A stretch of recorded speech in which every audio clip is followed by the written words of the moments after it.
ভাবির সাথে আমার সম্পর্ক ভাইয়া মেনে নিতে পারছে না। বড় ভাইয়া বিয়ে করেছেন 3 মাস হলো। ভাবি আমার সমবয়সী, দুইজনে একই ইউনিভার্সিটিতে পড়ি আমরা, তাই আমাদের মন মানসিকতা অনেকটাই মিল আছে। আমি একটু চঞ্চল, ভাবি একটু চুপচাপ। নতুন বউ বলে হয়তো একটু বেশি নীরব থাকেন সেই, কিন্তু আমার সাথে এই 3 মাসে অনেকটাই ফ্রেন্ডলি হয়ে গেছে। যতদূর মনে হলো মেয়ে হিসেবে লক্ষ্মী ও সংসারী, কিন্তু সমস্যা হলো আমার মা জননী। অনেক শখ আনন্দে নিজের পছন্দ মতো পাত্রী দেখে ধুমধাম করে ভাইয়াকে বিয়ে করেছে। প্রথম প্রথম ভালোই ছিল সব। এখন ভাইয়া ভাবির একান্তই সময় এবং সর্বক্ষণ একসাথে থাকাটা ভালোভাবে মেনে নিতে পারছে না মা। আমার একটাই ভাই। আগে ভাইয়া অফিস থেকে এসে সোজা মায়ের রুমে চলে যেত, গল্প করত, একসাথে খেয়ে আবার মায়ের আর আমার সাথে অনেক গল্প করত। আবার সাপ্তাহিক ছুটিতে আমাদের বেড়াতে নিয়ে যেত, ডিনারে নিয়ে যেত প্রায়ই। বাবা ব্যবসার কাজে বেশিরভাগই দূরে থাকেন। ভাইয়া বিয়ের পরে অফিস থেকে এসে নিজের ঘরে চলে যায়, খেয়ে দিয়ে আবার ভাবির সাথে ছাদে চলে যায়। ছুটির দিনে রিসোর্টে কিংবা অন্য কোথায় ঘুরতে নিয়ে যায় ভাবিকে, সেখান থেকে পরদিন ব্যাক করে। সর্বক্ষণ ভাবিকে সময় দেয়। এতে মা বিষণ্ণ হয়ে যায়। মাকে যতই বুঝাই যে এগুলো স্বাভাবিক, নতুন বিয়ে হলে একটু বেশি বউকে সময় দিতে হয়, কিন্তু মা বোঝে না। সে যৌথ ফ্যামিলিতে কোনোদিন স্বামীকে কাছেই পায়নি। সর্বক্ষণ ব্যবসার কাজে বাবা বাইরেই থাকতো, আবার দাদিও এই কাজে সেই কাজে মাকে নিয়ে ব্যস্ত রাখতেন। মা সারাক্ষণ ভাবিকে সেই কথার উদাহরণ দেয়।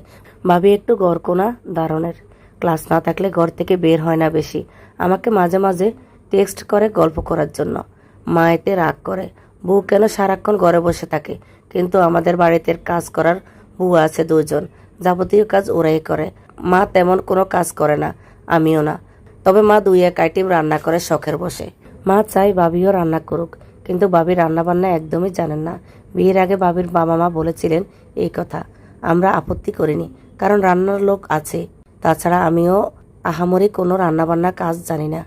ভাবি আমাদের মতোই সচ্ছল পরিবারের মেয়ে। ভাবি ওয়েস্টার্ন পরলে মা রাগ করেন, কিন্তু বাড়িতে কখনো পরে না। পড়লেও বাইরে ভাইয়ের সাথে বেড়াতে গেলে পরে। ফেসবুকে ভাইয়ের সাথে সে ছবি দেখলে মা রেগে আগুন হয়ে যায়।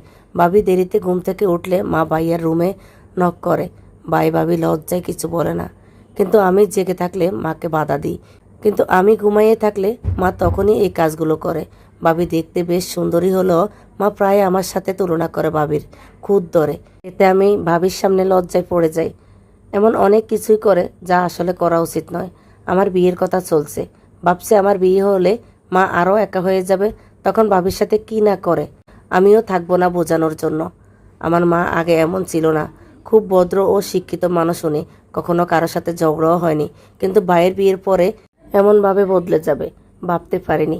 আমি চাই না আমার এমন ভালো মা একজন খারাপ শাশুড়ি হয়ে যাক। চাই না এমন শান্ত হাসি খুশি ভাবিটা ঝগড়াটে হয়ে যাক। এমন অবস্থা মাকে কিভাবে বুঝিয়ে ভাই ভাবির মাঝখানে ঝামেলা করা থেকে মাকে দূরে রাখতে পারি।